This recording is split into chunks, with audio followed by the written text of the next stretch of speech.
कांग्रेस के सुखदेव भगत किसका हुए थे शिकार और क्यों छोड़ दी थी कांग्रेस पार्टी, इस पर विस्तृत चर्चा की गई। साथ ही उन्होंने भाजपा में जो अनुभव किया उसे भी बताया है और कांग्रेस के प्रति उनकी क्या आस्था है और किस तरह से राजनीतिक पार्टी की क्रियाकलाप है, उन पर विस्तृत चर्चा की गई।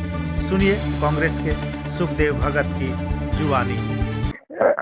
आपका देश प्रहरी में स्वागत है। सबसे पहले आप जानना चाहेंगे आपसे कि आप जो कांग्रेस पार्टी से गए थे और फिर कांग्रेस पार्टी में आए, इस बीच का आपका अनुभव जानना चाहेंगे। निश्चित रूप से सबसे पहले तो आपको आप पूरे जितने भी आपके माध्यम से आप सबों का सबसे आभार प्रकट करता हूं कि कहीं न कहीं मीडिया ने मुझे बहुत ही मनोबल प्रदान किया और ये मैं कह सकता हूं कि कांग्रेस मेरे डीएनए में है, पूरी विचारधारा कांग्रेस ही रही है।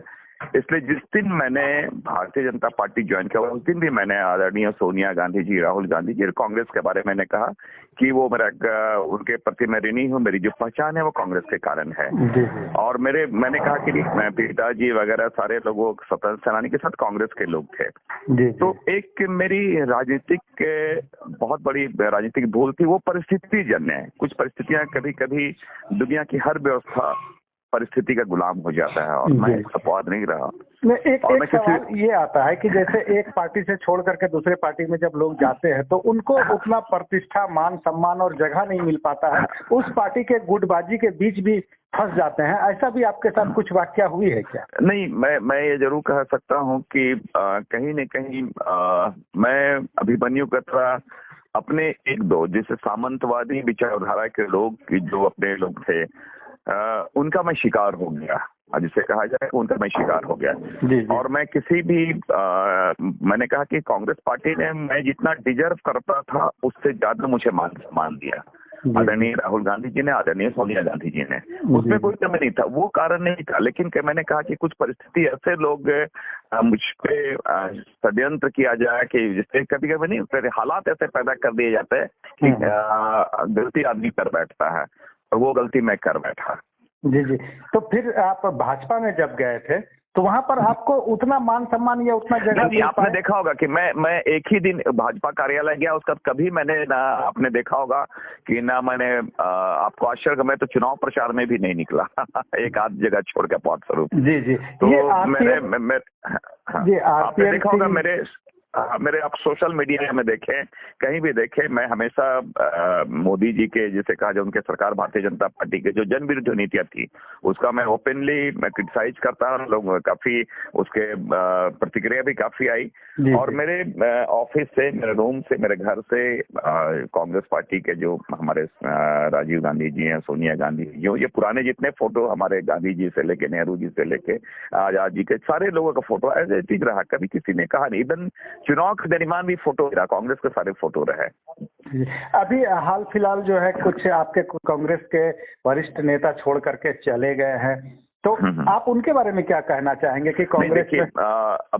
मैं तो यही कहना चाहूंगा, मैं इस योग्य नहीं हूँ कि मैं टिप्पणी कर पाऊं वो सीनियर लीडर के प्रति, लेकिन मैं इतना जरूर कहना कि कहीं न कहीं उनकी बहुत बड़ी एक राजनीतिक भूल है, कह सकता हूँ।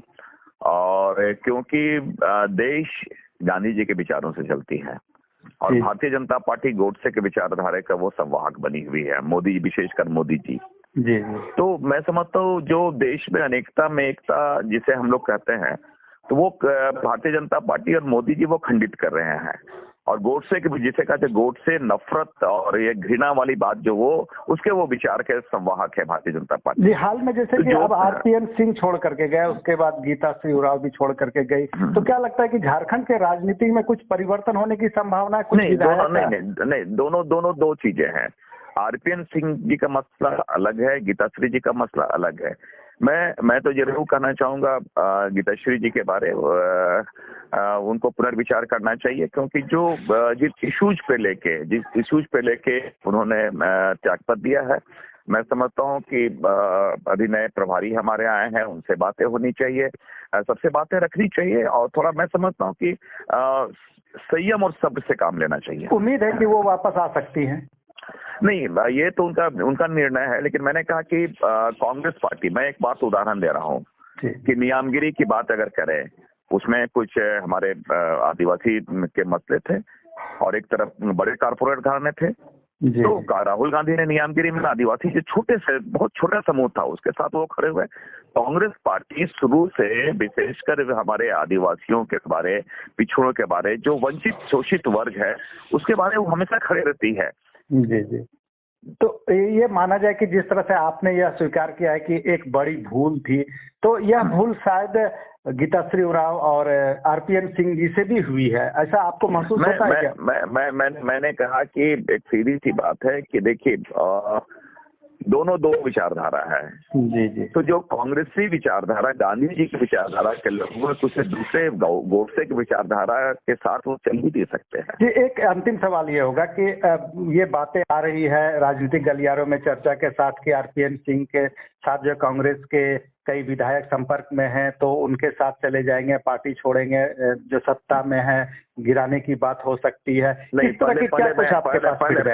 पहले आपको स्पष्ट कर दूं, ये सरकार जो यूपीए गठबंधन की सरकार है, जिसमें कांग्रेस राजद की सरकार है, ये पूरा कार्यकाल पूरा करेगी और मैं समझता हूँ, मुझे तो पूरा विश्वास है कि 24 के बाद भी जनादेश इसी गठबंधन को मिलेगी, क्योंकि ये आम जनों की सरकार है, कारपोरेट घरानों की सरकार नहीं है। जी जी। और आरपीएन जी के जाने के बाद कहीं किसी भी सरकार के सेहत में कोई असर नहीं होने जा रहा है और पूरे लोग यूपीए फोल्डर के सारे लोग और विशेषकर मैं जहां पे आप कांग्रेस की बात करें, कांग्रेस को इंटैक्ट है और मैं समझता हूं कि आपने देखा होगा कि एक भी आरपीएन जी के जाने के बाद एक भी, मैं समझता हूँ विधायकों की बात छोड़ दीजिए, किसी कार्यकर्ता ने समर्थन में बातें नहीं की हैं। तो मैं नहीं समझता हूँ कि यहाँ पे उनका कोई इम्पैक्ट होगा यहाँ पे या पूरे झारखंड में कहीं पे इम्पैक्ट होगा। तो मैं समझता हूँ कि ये भी कहीं न कहीं भारतीय जनता पार्टी की चाल है और इस प्रकार की भ्रम की स्थिति वो फैलाना चाहते हैं। जी जी। तो यानी कि सारा चीज ठीक ठाक रहेगा और ऐसा कुछ नहीं होगा? 100% ठीक है और मैं जरूर कहता हूँ कि भारतीय जनता पार्टी को जनादेश नहीं भी मिलता है, आप गोवा उठा ले, आप मणिपुर उठा ले, वो तो खरीद फरोख्त और वो समझता हूँ किसी लोकतांत्रिक जो पद्धति उसे विश्वास नहीं करती, वो जिसे हर चीज को वो पैसे और पैसे के बदौलत हासिल करना चाहती है। जी, जब दूसरे प्रदेशों की बात की तो वो यूपी में खास करके आप किस तरह से देख रहे हैं? देखिए, एक चीज मैं बता देना चाहता हूँ, आपने देखा होगा कि हमारे आदरणीय अध्यक्ष सोनिया गांधी जी ने प्रधानमंत्री पद त्याग दिया। जी जी। मैं इसलिए इस बात को मेंशन कर रहा हूँ कि आज पूरे यूपी में आदरणीय प्रियंका गांधी जी ने जी जी, जो जिसे कहा जाए एकदम वर्तमान परिवेश में ट्रेंड जो सेट किया है, ट्रेंड इन द सेंस कि जो एक महिलाओं के प्रति, दलितों के प्रति, जो शोषित वर्ग के प्रति, देखिए हर चीज आप ये नहीं कर सकते हैं आप ये कि भाई चुनाव अगर आप जीत ही गए तो वही सही है, ऐसी बात नहीं है। तो आज कहने का मतलब उन्होंने एक पूरे बहुत बड़ा वो परिवर्तन उन्होंने लाया है प्रियंका गांधी जी ने और इसका जिससे असर आपने देखा तो जो रचनात्मक कार्य होते हैं वो टाइम टेकिंग होता है। आप पे लंबे संघर्ष के बाद हमें आजादी मिली है, आपने देखा होगा।